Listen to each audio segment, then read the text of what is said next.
Espartanos! Bom dia pessoal. Excelente domingo, excelente mês de setembro, espartanos, guerreiros. Ahul!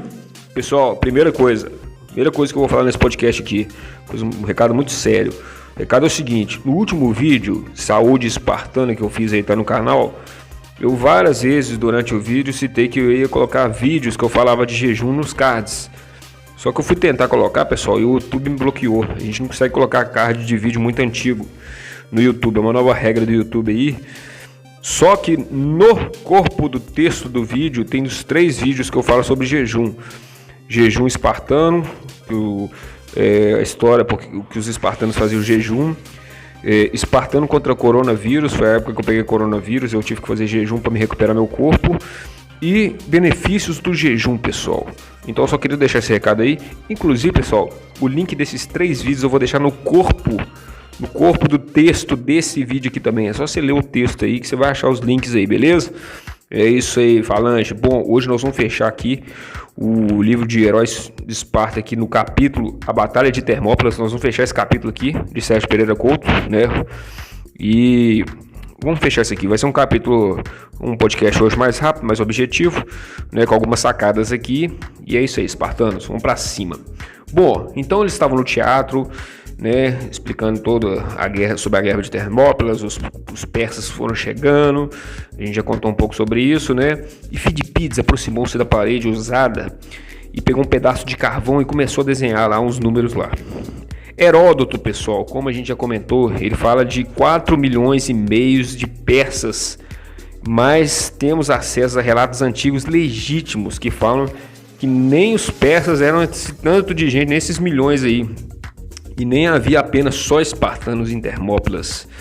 Então, pessoal, como eles eram historiadores, eles não tem que ficar nessa coisa mítica, nesse boato, nessa coisa folclórica, de encantadora, né, de Esparta, né, que era, nossa, 300 guerreiros lutaram contra milhões de persas. Não foi bem assim não, pessoal, não foi bem assim não. E os historiadores aqui, eles estão justamente explicando sobre isso aqui. Eles têm que dar o relato o mais preciso possível. Às vezes a precisão, pessoal, não vai ser a precisão firme, top da época, não. Mas ela tem que ser pelo menos o mais próximo, mais aproximado daquilo que era real, né? Então, para começar, não tinha 4 milhões de persas lá, né? Na verdade, não tinha nem milhões de persas, não chegava a ter milhões de persas. Era um persa pra caramba, mas não chegava a ser milhões assim também não, né? E não era só 300 guerreiros de Esparta que estavam lutando ali pela Grécia não, né, pessoal? Tinha muito mais gente, e é o que vai falar aqui no livro agora, né? Então, eles vão falando que é o seguinte: eram 300 espartanos, 500 tegeus, 500 mantineus, 120 orcomenos, 1.000 arcadianos, que no filme é representado, Arcádia, representada pelo Daxus, né? No filme 300, 400 coríntios. Pessoal, e uma curiosidade aqui, né? Esse Coríntios aqui, da Grécia, foi o que serviu de inspiração para o time de futebol Corinthians aqui no Brasil, tá? É só isso aí é só uma observação, nada a ver, mas acho que é importante falar, né? Mesmo porque já me perguntaram isso e eu já respondi, eu sou corintiano, tá? É isso mesmo, eu sou de São Paulo. 200 pilonianos e 80 miceianos. Então, na verdade, deu um total de 3.100 homens. Só que ainda, além desses 3.100 homens, haviam 700 téspios, 400 tebanos, né? 1.000 da Foícia e mais alguns números elevados aí, mas desconhecidos na exatidão, de Lócridos, Opuntianos. Olha os nomes cabulosos aí de novo.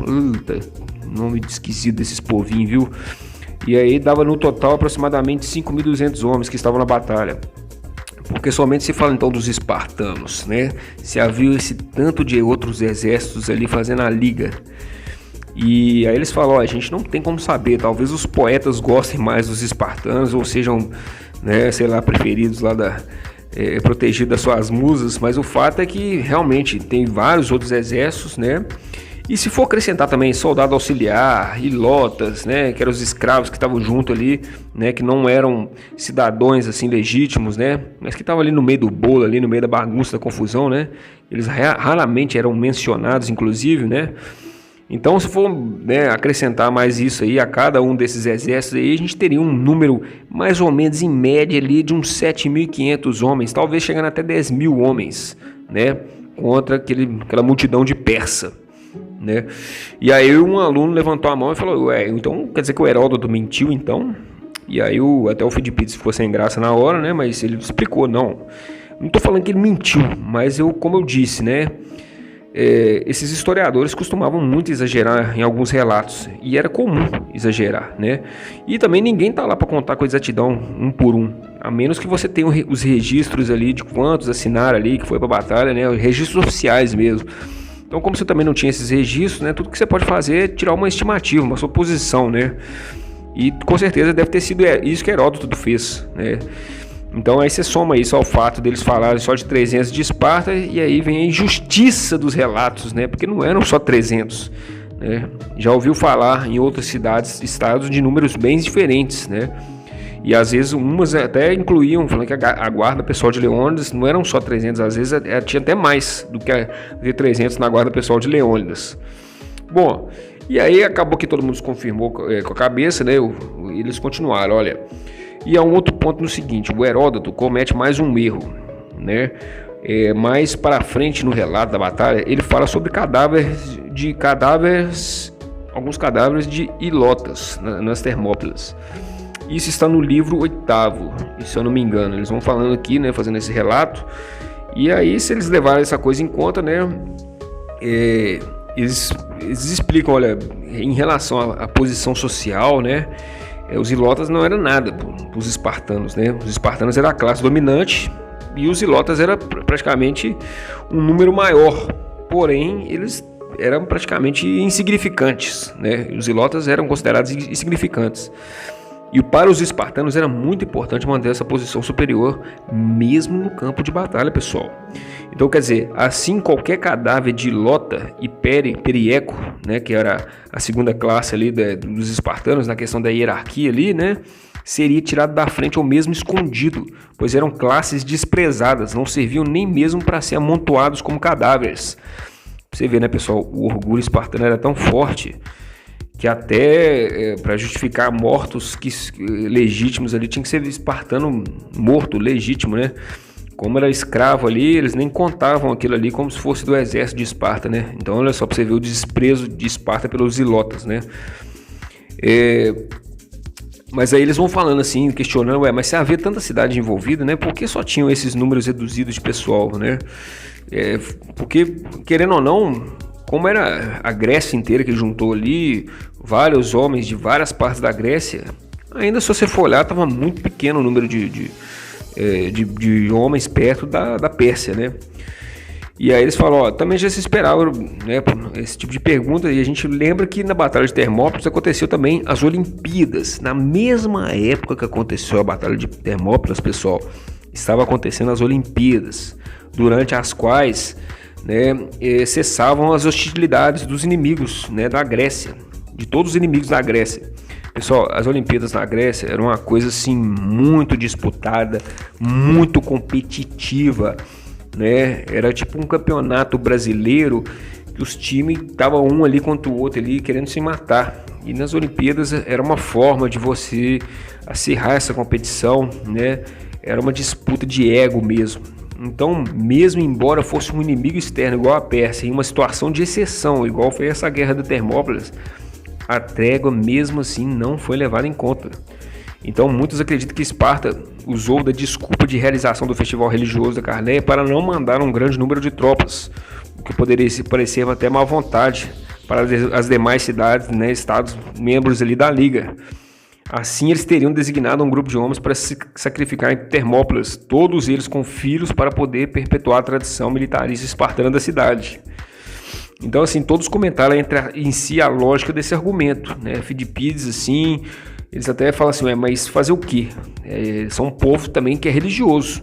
realmente eles respeitavam muito esse festival da Carneia, e os espartanos eram muito sistemáticos com essa questão de eventos religiosos. Eles acreditavam muito fielmente, tinham uma devoção muito forte, né, pelo deus Apolo, pelos esses deuses aí, né, pelo deus do oráculo, acreditavam tudo que o oráculo falava, nas profecias, e eles tinham uma crença muito forte nisso, né.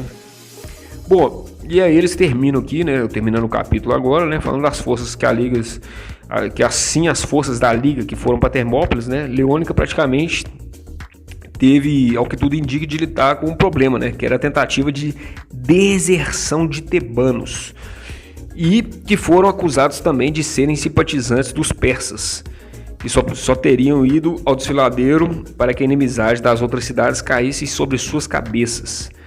Então, o Leônidas, o que ele fez? Ele controlou os tebanos e ainda colocou os fósseis para que ficassem na retaguarda do local e evitassem qualquer ataque surpresa dos tebanos.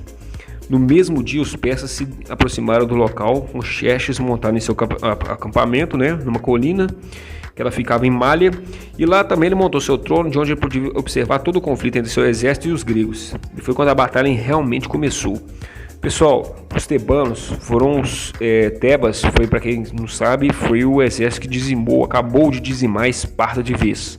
Esparta, depois de tantos conflitos com Atenas, depois de uma peste também que teve na cidade, e também pelo fato do Agogê ser um processo muito rigoroso, onde muitos espartanos morriam no treinamento, né? Então, assim, a cidade estava cada vez mais limitada de novos guerreiros, novos soldados. Então, ela começou a entrar em decadência. Valores internos ali de Esparta começaram a ser questionados, né? Em relação a essa crença do oráculo. Alguns começaram a questionar e duvidar se aquilo ali realmente era real. A questão da diarquia, que eu falei no último vídeo, começou a causar interesses pessoais e falar assim, não, por que 2 reis? Por que não um rei só? Um querendo tomar o poder do outro. Começou o sistema de equilíbrio, né? Até como a gente vê aqui no Brasil, começou a despender um pouco. Aqui no Brasil a gente tem o poder judiciário, legislativo e executivo, né? E a gente vê em certas horas que alguns poderes, por exemplo, como o judiciário, começam a mandar mais do que os outros poderes, né? E isso aconteceu lá em Esparta também, teve esse desequilíbrio de poderes, né? De fato. E aí a cidade realmente ficou enfraquecida. Tebas aproveitou o momento, né? E acabou de dizimar o exército espartano de vez.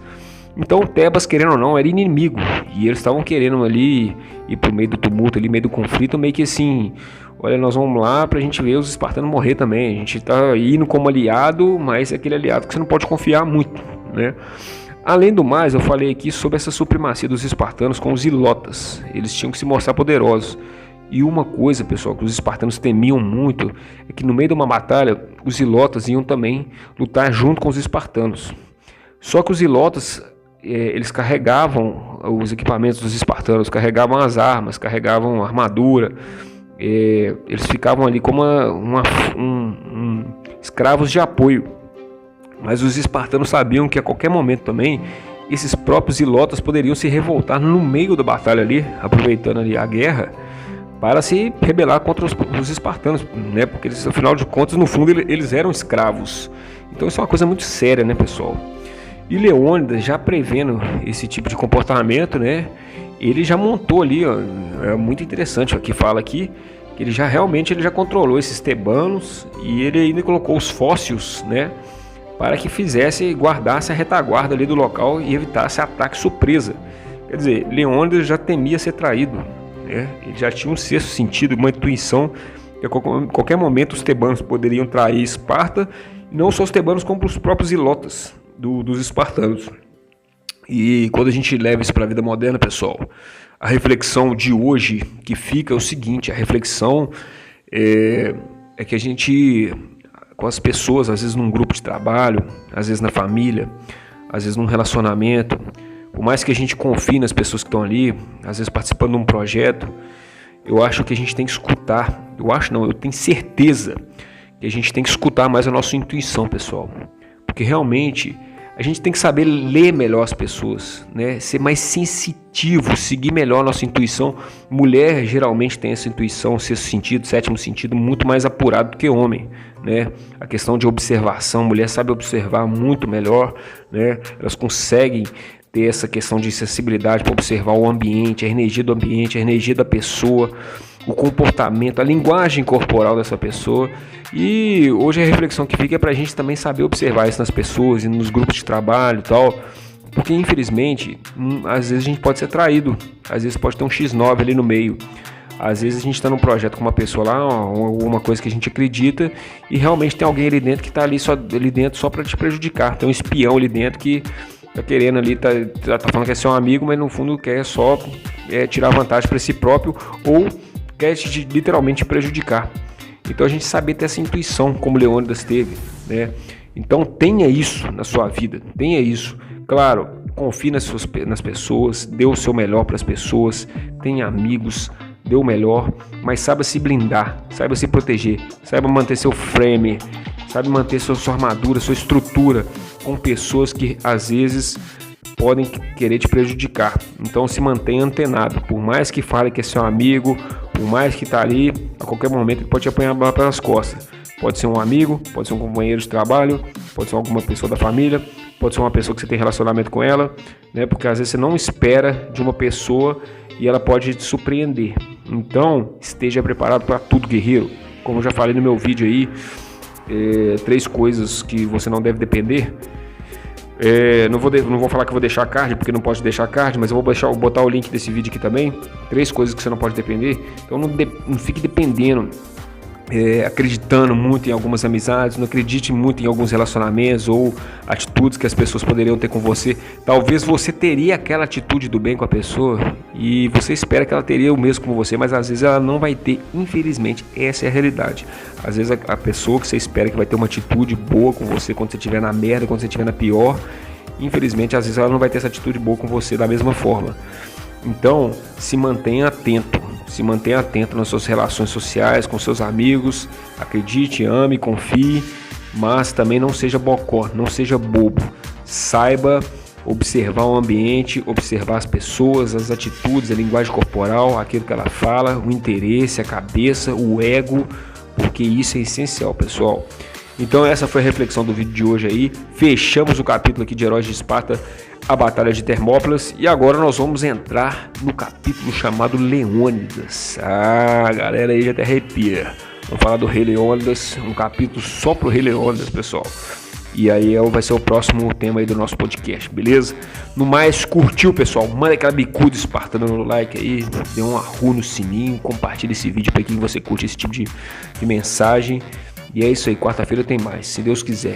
E espartamos junto, meus irmãos. Fica com Deus aí, excelente domingo. Arru!